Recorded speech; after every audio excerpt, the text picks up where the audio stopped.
What's up, guys? Jay Daniel here. Hope you're doing well. So today's video is going to be on how you show up in the world, right? Um, the way that you show up and present yourself needs to be congruent with who you're becoming. So, I'll give you an example of what I mean. Um, as a kid, there's a certain, you show me, there's a saying, right? You show me the first 7 years and I'll show you the man, right? So as a kid, there's a certain dynamic that you have with your parents. There's a certain dynamic that you have growing up, right? And that dynamic tends to be how you interact with the world until you join like a tribe and you go through your kind of a phase, right, where you kind of become your own person. And a lot of people aren't there. There's a lot of 50-year-old like kids who act the same way they acted with their mom and their dad, with their partners, with their friends, just throughout their daily life, right? And usually, what a lot of that is take care of me. I'm a victim. You're responsible, not me. Stuff like that, right? That's typical, right? Because as a parent, especially when a child is really really small, you're doing a lot of stuff for them. Until you kind of go through that rite of passage and make those intentional changes, that is basically your default for the rest of your life. Which is why having a rite of passage is so important for so many people. And like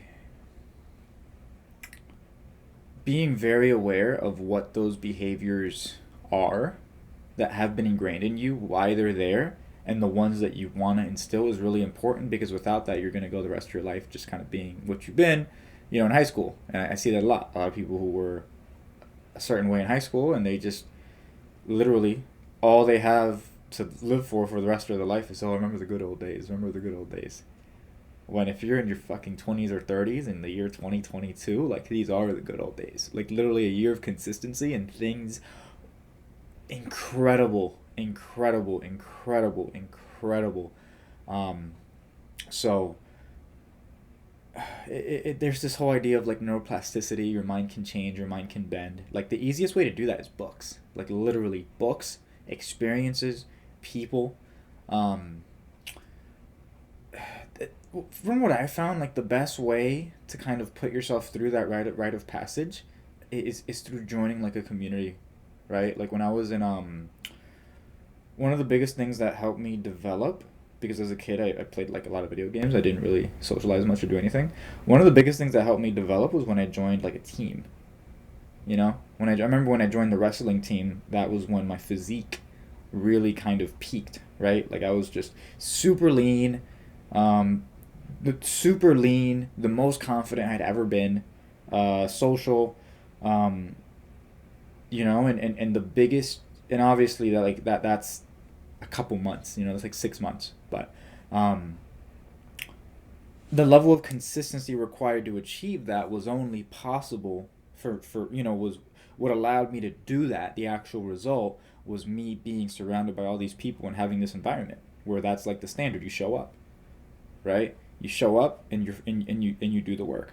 Um, so that in a way was kind of a rite of passage in terms of like physicality, right? That proved to me, okay, cool. If I train, I can get physically like strong, right? So I've been training for the past couple months, and I've noticed my physique starting to change. I've noticed myself getting stronger, getting bigger, getting leaner, and it's not that big of a deal because I've done it before, and that like kind of evolution needs to happen in different areas, right? So like financially, with relationships, like you have your goals and like you have like where you're going, and it's like part of that evolution truly comes from like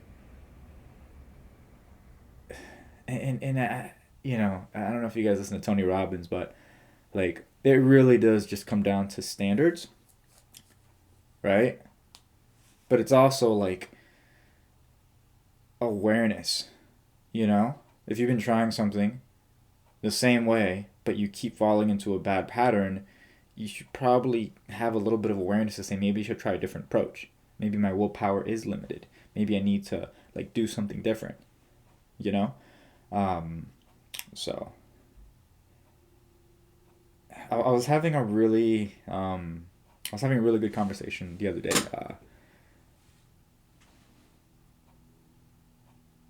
I was at we were kind of just going back and forth on like emotional states, energy, and burnout, and like so much of like moving forward really just comes back to awareness. You know, like what's causing me to feel bad, what's causing me to feel low, what feels good. You know, and anyway, like the point of this video is to bring awareness to the idea that like if you're struggling with something, if you're stuck, just start putting attention towards fixing that.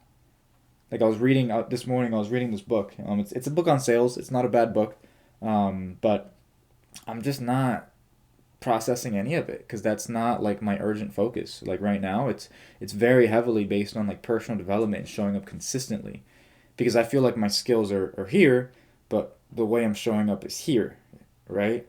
Not as so it until I show up here, I'm not tapping into these skills, so I need to be focused on the skills. So I was reading the book, and I'm like I'm fucking wasting my time on this, just because like the returns I get from reading are like this, and the returns I'll get from reading about sales, when the returns I get on like my personal development, my consistency, my state every day, showing up, energy, vibration, right? That's going to yield a bigger result because that'll lead to me being consistent, right? Because me in a fucking peak phenomenal state on a sales call, like I'll close 30-40% of people. But me in a shit state, I might not even make the call. I'm probably going to be late. My energy is going to be low. I'm not going to handle any objections. I'm not going to challenge anything. I'm not going to laugh or smile. It's going to be weird, right? Maybe 5% of them are going to close. So this is what's important to me, going from here to here with the energetically consistency, and like working on sales. I've done so much of that. I feel like I have a skill set that would allow me to be already hitting like my first financial goal right now, which is $10,000 a month, right? That's like a kind of a baseline for lifestyle, but I'm not, and it's not because of skill. It's because of like personal development, how I'm showing up. So having that level of awareness as far as like what problem needs to be fixed and focusing on it, like literally YouTube videos on how to solve the problem, implement everything in the YouTube video, it's a game changer. I've literally been I'll watch lately. What I've been doing is I'll watch a YouTube video, and I'll watch a YouTube. But by the way, just it's so funny because I hear a lot of people, and I'm gonna get back to the YouTube thing, but I hear a lot of people talk about like YouTube. It's so hard to be on camera. You're talking. It's weird.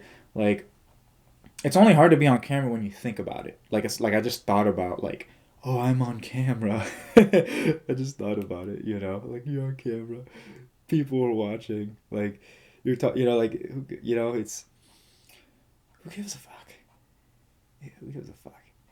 Um, but when it comes to like the YouTube, when it comes to like the fucking YouTube, I forget what I was talking about. Fucking emotional states, focus. So when it comes to like actually like getting shit down, like really getting shit down and moving forward, it's like so many of us are, and I'm using myself as an example, but like so many of us grow up and we're just super stimulated by dopamine. Like you're on your iPad all day, instant pleasure, instant pleasure, instant pleasure, instant pleasure. You're always seeking dopamine. And you do get dopamine from like reading books and learning new information. But if you don't apply what you're reading, and I'll tell you what that actually means, right?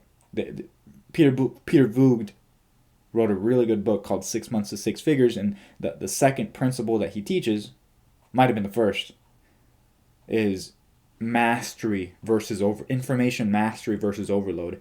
Execute, don't oversaturate, right? So if you're if you're watching a YouTube video, a 10-minute YouTube video by a millionaire, 7 things you could do to be a millionaire, right?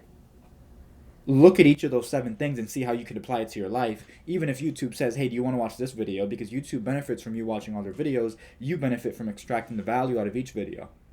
Because just watching a bunch of shit, cool, you're fucking smart, right? Nobody gives a fuck if you're smart. People give a fuck if you get results, right? You give a fuck if you get results. Because even you don't care if you're smart, if you're broke, if you're not living the life you want. So be intentional with your development and your progress towards your goals. And it's okay to work on yourself. It's okay to say, like, okay, my energy's shit. Let me fix this. Let me figure this out. Let me ask questions about this. Let me study it. And it's not just devouring 100 books on the subject. It's devouring one book on the subject. And every time something sticks out that you could actually apply to your situation, how can I apply this to my situation? At what level, if you're already implementing, at what level am I implementing it? Am I implementing this at a world-class level where I can get world-class results? Right? 177 mental toughness secrets of the fucking world class. Am I implementing at a world class result, at a world class level like a professional, or am I implementing like a little punk? Right? Am I actually doing things intentionally at the level required, or are we just doing it to do it? Because just doing what a millionaire does isn't going to make you a millionaire. Doing it how a millionaire does it, doing what they do, how they do it with the same purpose and intention, that's what allows you to get the result. The same thought. Right? Very different things. So, hope this is helpful. Um, hope you have a spectacular day, and I'll see you tomorrow.